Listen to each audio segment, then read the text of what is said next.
नमस्कार दोस्तों। साहित्य को समर्पित कार्यक्रम आओ मन की बात करें में आपका तहे दिल से स्वागत करता हूं। दोस्तों, मनुष्य प्राकृतिक रूप से एक संवेदनशील प्राणी होता है। तभी तो जन्म के साथ रोता है, फिर हंसता भी है, क्रोध भी करता है, तो प्रसन्न भी होता है। संवेदनाओं का प्रभाव अगर सकारात्मक रहा तो वह एक सहज एवं सफल जीवन की ओर बढ़ता चला जाता है, और उन्हीं संवेदनाओं का प्रभाव अगर नकारात्मक हुआ तो जिंदगी जहन्नुम से भी हो जाती है। हम सबके जीवन में संवेदनाओं का सकारात्मक प्रभाव पड़े, इसी निमित्त हमने ये छोटी सी कोशिश शुरू करी है।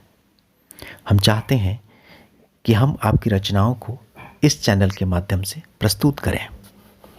आप जो कुछ भी सोचते हैं उसमें कुछ न कुछ सकारात्मकता ज़रूर ही होती है। आप उसे एक स्वस्थ चिंतन का रूप देकर एक लेख में बदल सकते हैं।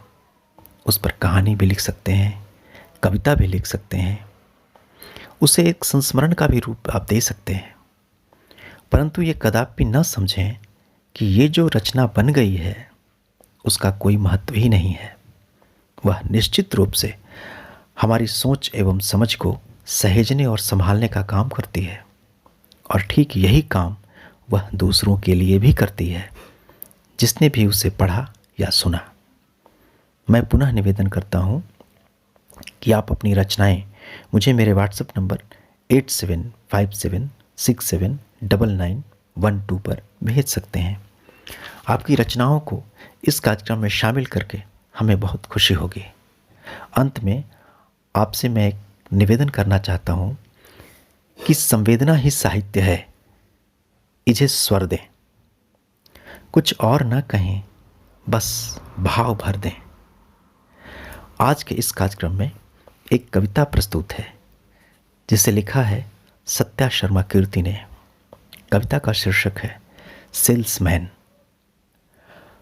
हम अपने सामान्य जीवन में एक सेल्समैन के जीवन संघर्ष को कभी गंभीरता से देखने का प्रयास किया है क्या? इस कैरेक्टर से हमारी मुलाकात अक्सर होती है, लगभग रोज ही। कभी उनके दर्द से थोड़ी दोस्ती तो करें हम।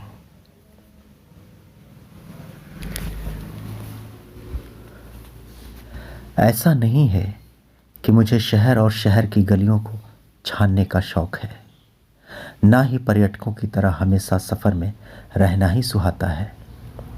ये तो नौकरी की और उसे निभाने की जद्दोजहद है कि भागता फिरता हूँ दिन प्रतिदिन, बेवजह इस घर से उस घर तक, कि बेच दूँ मालिक के सारे सड़े और गले सामान, जबकि मैं जानता हूँ उसकी गुणवत्ता, पर बांधता हूँ तारीफों के पुल और गिनाता हूँ अनगिनत से फायदे, पर धड़ाम से बंद हो जाते हैं दरवाजे मेरे ही मुंह पर, और अपने चेहरे पर बनती रेखाओं को समेट टांगता हूँ बैग फिर से अपने कंधे पर, और करता हूँ शर्ट की तहों को ठीक कि तहे अब टूटने लगी हैं।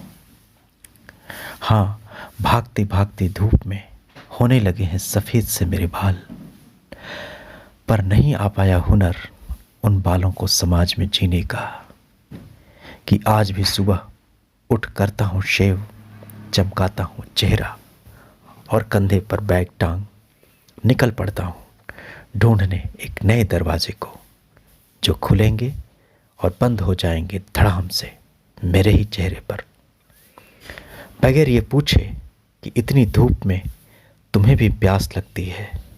हाँ, जानता हूँ कि एसी के घरों में प्यास ज़रूरत नहीं होती, वहाँ तो 8 गिलास पानी फिट रहने के लिए पिए जाते हैं, और मैं घूमता रहता हूँ लेकर 1 लीटर पानी किसी पुराने से बॉटल में, क्योंकि धूप भी जानती है मेरे बॉटल की गहराई, तभी तो चंद घुटों में ही बुझा देती है प्यास मेरे सूखे गले की प्यास।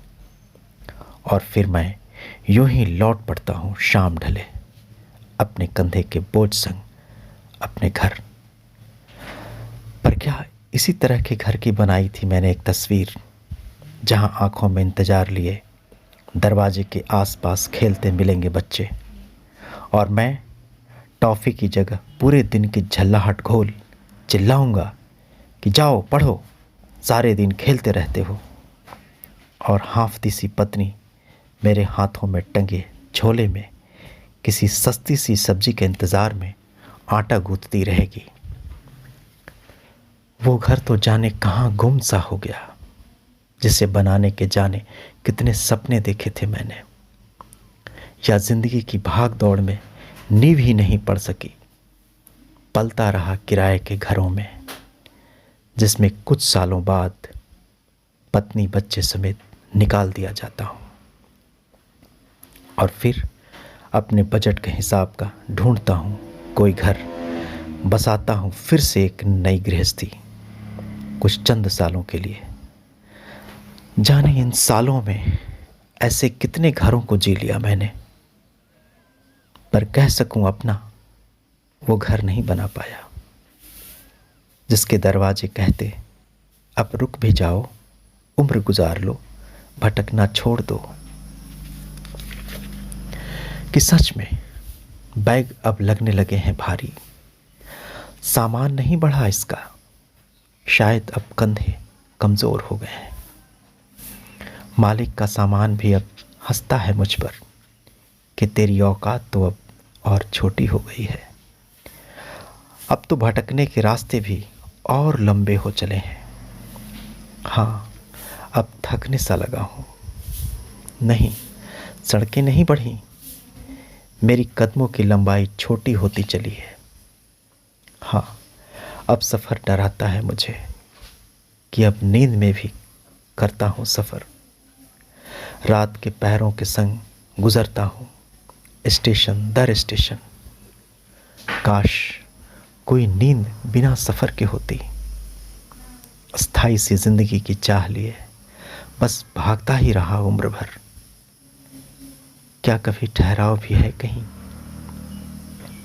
तलाशता हूँ वजूद यूं ही दर बदर कि अब रातें भी पूछती हैं नींद बेचनी तो नहीं, और बंद हो जाती है धड़ाम से पलकें मेरी।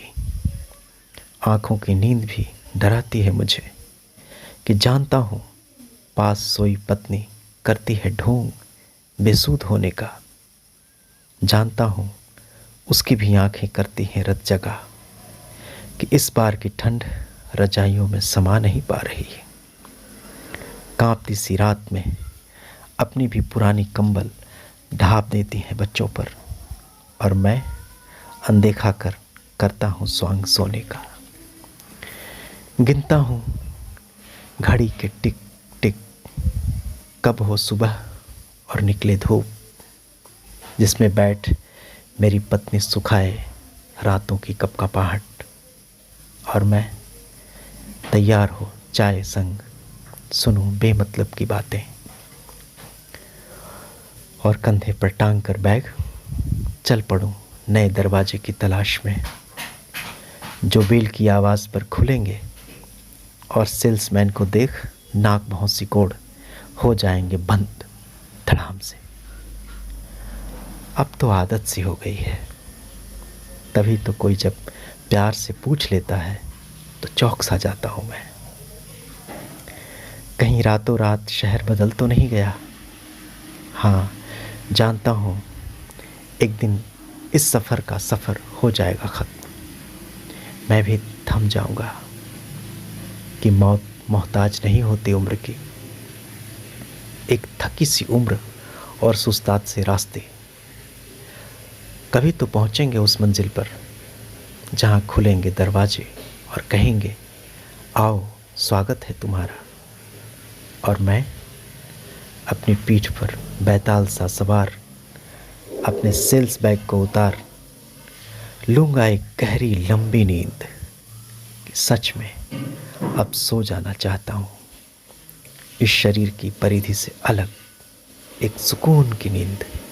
रचना सत्या शर्मा कीर्ति, स्वर पंकज कुमार।